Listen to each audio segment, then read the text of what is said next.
الحمدللہ وحدہ والصلاۃ والسلام علی من لا نبی بعد اما بعد۔ کم نصیبی کہوں یا میری مجبوریاں حالات کے حوالے سے کہ میں نے ابھی تک شادی نہیں کی، میں ایک ہی شادی کروں گا، لیکن آج اگر ہمارے معاشرے میں کوئی ایک سے زیادہ شادیاں کرے تو لوگ اس کو اتنی گندی نگاہ سے دیکھتے ہیں کہ جیسے اس نے کسی کا قتل کرنے والا کم مجرم ہوتا ہے اور ایک سے زیادہ شادیاں کرنے والا ڈبل مجرم ہوتا ہے۔ لیکن ایک شخص کے 10 لڑکیوں سے تعلق ہو اس کو کوئی غلط نگاہ سے نہیں دیکھتا، یہ جانتے ہوئے کہ دنیا میں عورتوں کی تعداد بہت زیادہ ہے مردوں سے۔ ہندوستان میں کم کیوں ہے؟ کیونکہ 5000 لڑکیاں ماں کے پیٹ میں مار دی جاتی۔ ان کو یہ چیز دکھتی نہیں کہ امریکہ میں ہر 1 منٹ میں 3 ریپ ہو رہے ہیں، ہندوستان میں ہر 12 منٹ میں 1 ریپ ہو رہے ہیں۔ ان کو یہ چیز نہیں دکھتی کہ ہر دن 100 سے 200 لڑکیوں کو ہندوستان میں جلا کر مار دیا جاتا ہے جہیز کے نام پر۔ اور یہ بدبخت مرد جو اپنے آپ کو اللہ کا بندہ کہتے ہیں، جو نماز بھی پڑھتے ہیں، روزہ بھی رکھتے ہیں، حج بھی کرتے ہیں، زکوٰۃ بھی ادا کرتے ہیں اور جہیز بھی لیتے ہیں، اور لوگوں سے پیسے بھی مانگتے ہیں شادی کے نام پر اور نہیں دیتے تو شادی بیاہ تک نہیں کرتے، اور اللہ کے رشتوں کو پامال کرتے ہیں، اسلام کی بہنوں کے رشتوں کو، اسلام کے بہو بیٹیوں کی عزتوں کو تاراج کرتے ہیں۔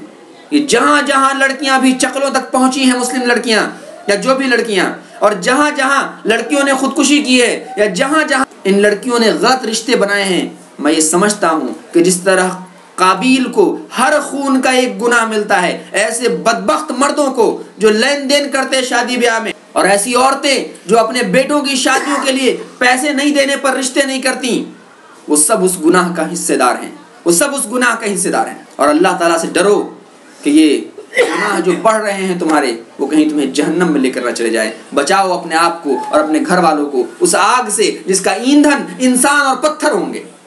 اللہ سے بچاؤ اپنے آپ کو، اور نہیں بچا سکتے یہاں تک کہ تم صاف ستھری باتیں کہنے لگو، یہاں تک کہ تم جو ہے اپنے اعمال کو درست کر لو اور اللہ تمہارے گناہ بخش دے، اور وہی لوگ کامیاب ہونے والے اللہ کے۔ یہ بات واضح ہو جانے کے بعد کہ ہم نے شادی بیاہ کو اس طرح تباہ کیا کہ ہم نے کفو کے مسئلے میں کلمہ کفو ہے یہ سمجھنے کے بجائے ذات پات کو، دولت اور قوت کو اور طاقت کو کفو بنا لیا۔ اللہ کے رسول صلی اللہ علیہ وسلم نے فرمایا تھا کہ لوگ شادیاں کرتے ہیں کس کی وجہ سے؟ دولت، شہرت، خاندانی لیاقت کی وجہ سے۔ تم شادی کس سے کرو؟ فاظفر بذات الدین، تم دین والی کو ترجیح دو۔ اور پیارے حبیب نے بڑے پیار کا جملہ کہا تھا، تربت یداک، تیرے ہاتھ میں ماٹی ملے۔ ہماری بوڑھی عورتیں گاؤں میں کہتی ہیں نا، تجھے ماٹی ملے، تیرے ہاتھ میں ماٹی پڑے، تیرے ہاتھ خاک آلود ہوں۔ پیارے حبیب نے بڑے پیار سے یہ جملہ کہا تھا کہ تم شادی کس سے کرو؟ دین والی کو ترجیح دو۔ یہ ترجیح کس کو دیتے ہیں؟ وہ بھی مانتے ہیں کہ ہمارے لیے بیوی اچھی کون ہے؟ جو دینی ذہن رکھنے والی ہے۔ لیکن چونکہ ہم نے ٹی وی علیہ السلام کی امت میں، ہم لوگ رسول کی امت میں تو ہے ہی نہیں، جھوٹا دعویٰ کرتے ہیں، اس لیے ان لڑکیوں کو عزت دیتے ہیں، اہمیت دیتے ہیں جو ٹی وی علیہ السلام کی امت میں ہیں۔ یہ جملہ کہتے ہوئے مجھے بہت تکلیف ہوتی ہے، لیکن کیا کروں؟ ہر بات ان میل پروسٹیوٹ اور فیمل پروسٹیوٹ جو ٹیلی ویژن کے ذریعے پھیلائی جا رہی ہے ہمارے گھروں میں، ہمارے معاشرے میں، ہمارے تعلیمی ادارے بھی اسی کو پھیلا رہے ہیں۔ ہماری بہن جاتی ہے اسکول پڑھنے، ہمارا بھائی جاتا ہے اسکول پڑھنے، اور دونوں وہاں ڈانس کرتے ہیں، وہاں میوزک پہ تھرکتے ہیں، وہی سلیقہ سکھلایا جاتا، وہی طریقہ سکھلایا جاتا، وہی گفتگو سکھلائی جاتی۔ ہمارا آئیڈیل محمد عربی صلی اللہ علیہ وسلم ہونے کے بجائے ہمارا آئیڈیل آج کے یہ فلم سٹارز ہیں۔ ہمارے آئیڈیل اماں عائشہ، بہن فاطمہ، اماں خدیجہ ہونے کے بجائے یہ فلم کی نچنیاں گویاں، یہ جتنی جو یہ جسموں کو بیچنے والی، اپنے جسموں کی کمائی کھانے والی اور جسموں کی کمائی کھانے والے اور ان سب کو پیش کرنے والے دلال ہیں، یہ وہ ہمارے کب سے آئیڈیل ہو گئے؟ کب سے آئیڈیل؟ اگر اللہ سے ڈر نہیں لگتا، اپنی دنیا کو، اپنی آخرت کو اپنے ہاتھوں سے تباہ کرنے والے ہو، ڈرو اس سے پہلے کہ اللہ تمہیں آگ میں جلائے۔ اللہ تبارک تعالیٰ نے محمد عربی صلی اللہ علیہ وسلم کی معرفت بتایا ہے کہ جو لوگ اپنی بہو بیٹیوں کو غیر مردوں سے ملواتے ہیں، ان کو بنا سنوار کر سڑکوں پر نکالتے ہیں، وہ جنت کی خوشبو بھی نہیں پائیں گے۔ وہ دیوس ہیں، اور دیوس پر اللہ نے جنت حرام کی ہے۔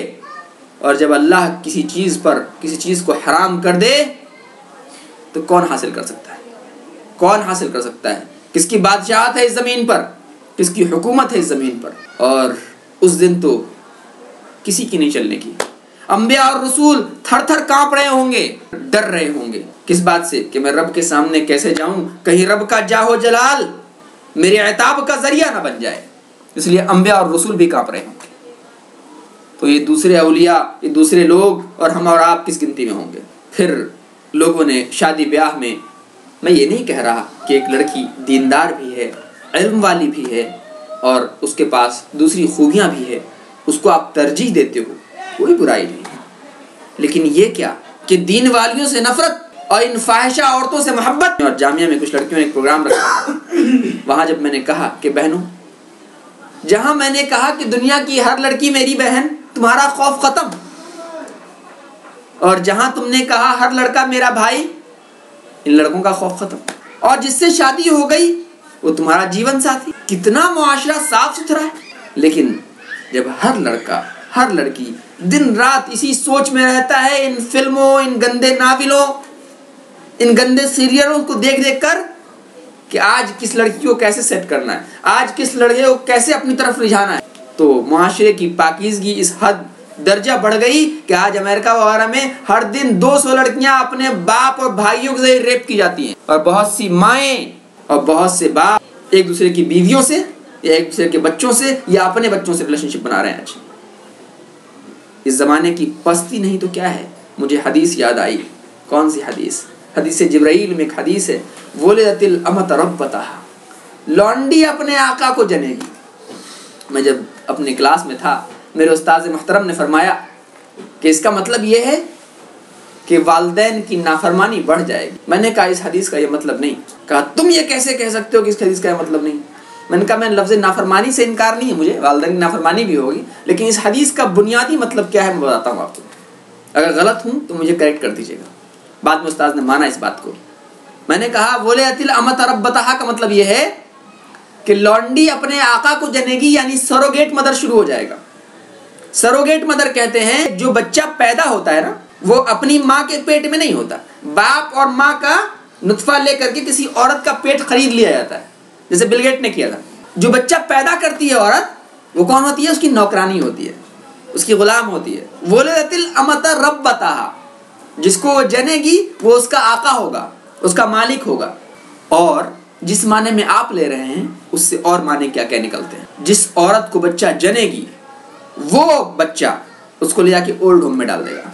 اس کا یہ مطلب کیسے نکلتا ہے؟ کیونکہ جو نافرمانی ہم جانتے ہیں وہ نافرمانی اللہ صلی اللہ علیہ وسلم کے زمانے میں بھی تھی. یاد ہو آپ کو وہ حدیث جس میں اللہ صلی اللہ علیہ وسلم نے فرمایا تھا کہ اس عورت کو، اس کے بچے کو جلا دو. ماں نے کہا نہیں مت جلاؤ، اب معاف کر دیا تھا، جو روح نکل گئی تھی. تو وہ نافرمانی اللہ صلی اللہ علیہ وسلم کے زمانے میں بھی تھی. سال میں ایک بار مدرس ڈے اور فادرس ڈے مناتے ہیں اور چلڈرنس ڈے مناتے ہیں. اور عجیب اتفاق یہ ہے کہ 14 فروری کو ویلنٹائن ڈے مناتے ہیں اور ٹھیک 9 مہینے کے بعد جو ہے چلڈرنس ڈے مناتے ہیں. یہ ذلیل، یہ بدبخت، یہ عیاشی کے نام پر، وقتی خواہش، نفسانی خواہشات کو پوری کرنے کے نام پر پوری دنیا کو فساد سے بھر رہے ہیں. یہ عورتوں اور مردوں کو ماڈلنگ کے نام پر، یہ مس ورلڈ اور مس یونیورس کے نام پر، کون نہیں جانتا؟ میں تو جانتا ہوں، بہت قریب سے جانتا ہوں. اور جو لوگ بھی پڑھے لکھے لوگ ہیں، جو میڈیا کے ہیں، جو اس طرح کے ایڈمنسٹریشن میں ہیں، کیا وہ اس بات کو نہیں جانتے؟ آپ نہیں جانتے کہ یہ پورا پروسٹیوشن کا اڈا ہے؟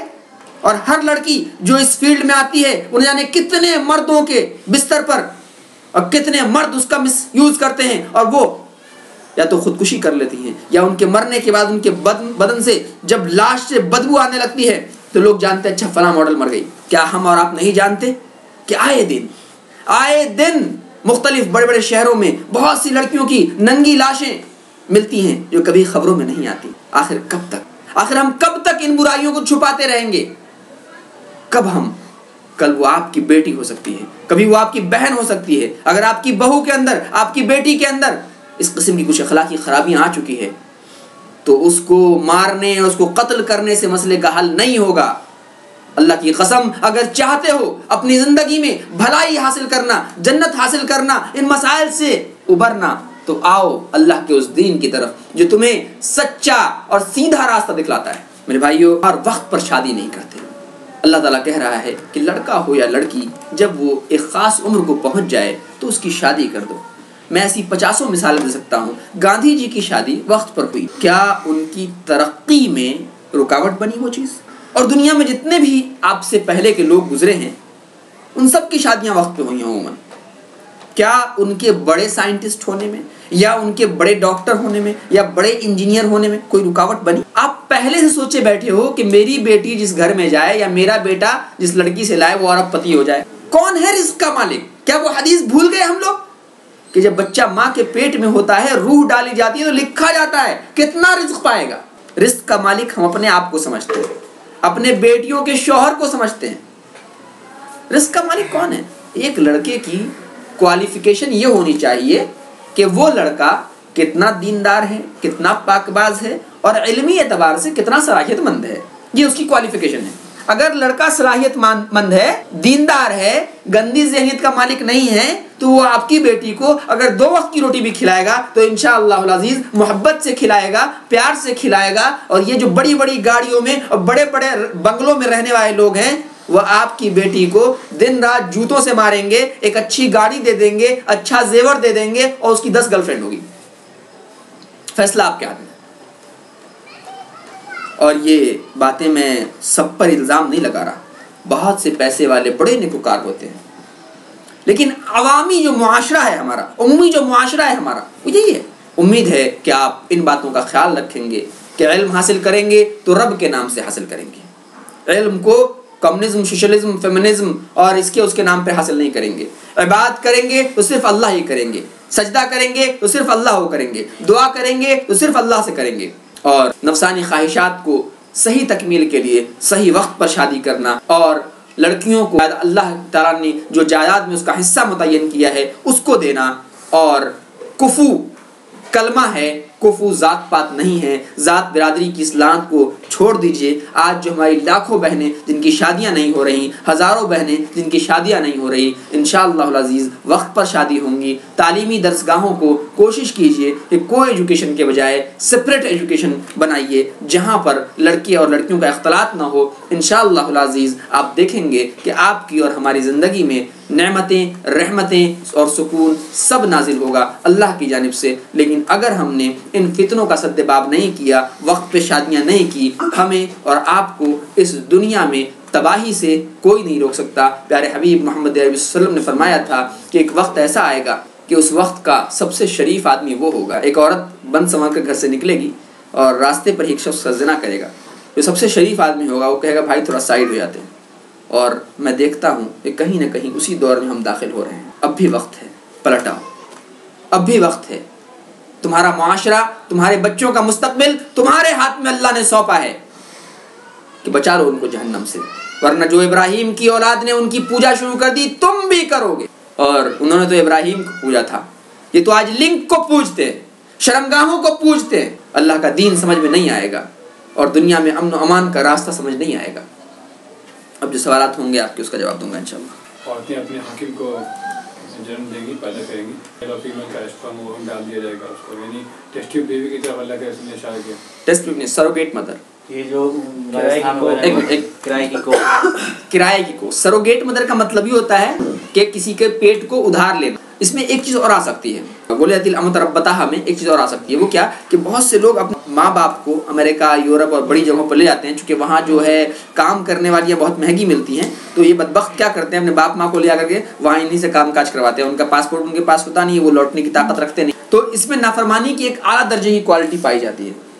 تو یہ ساری باتیں بھی آ سکتی ہیں۔ ایک تو وہی سروگیٹ مدر ہو گیا، ڈائریکٹ جو ایگزیکٹلی مانا ہے اس کا ایز اٹ از مانا ہے، خود اس کے جو ہے کہ سے نہیں ہوگا، وہ دوسرے یہ ایگزیکٹلی مانا ہے اس کا۔ میں ایز اٹ از اس کا بتا رہا ہوں کہ سروگیٹ مدر ایگزیکٹلی وہی ہے، ولدت الامۃ ربتہ، لونڈی اپنے آقا کو جنے گی۔ یہ جو جن رہی ہے وہ کون ہے؟ اس کا مالک ہے نا، چھوٹے سرکار ہے نا اس کے، ہے نا۔ اب نکاح کے عمل میں ایک رکاوٹ یہ آتی ہے کہ بھائی ہمارے پاس تو پیسہ ہی نہیں ہے، ہم کہاں سے شادی کریں گے؟ تو اللہ کے رسول اکرم صلی اللہ علیہ وسلم نے سے وہ حدیثیں ہی موجود ہیں، کہا کہ قرآن کی آیتوں سے سکھلا دو اور تم اس سے شادی کر لو، یا پھر گھر میں انگوٹھی ہے وہ لے آؤ، اس کو مہر میں دے دو، لوہے کی انگوٹھی ہے وہ دے دو تو شادی کر لو۔ تو جو لوگ اس طرح کی باتیں کرتے ہیں، شادی میں رکاوٹ کا بہانہ بناتے ہیں، تو وہ لوگ اپنے آپ کو دھوکہ دے رہے ہیں اور وہ دین کو نہیں جانتے۔ تو اللہ کے واسطے شادی بیاہ کے معاملے میں بہانے نہ بنائیں، وقت پر شادی بیاہ کریں، انشاءاللہ العزیز دوسرے مسائل حل ہو جائیں گے۔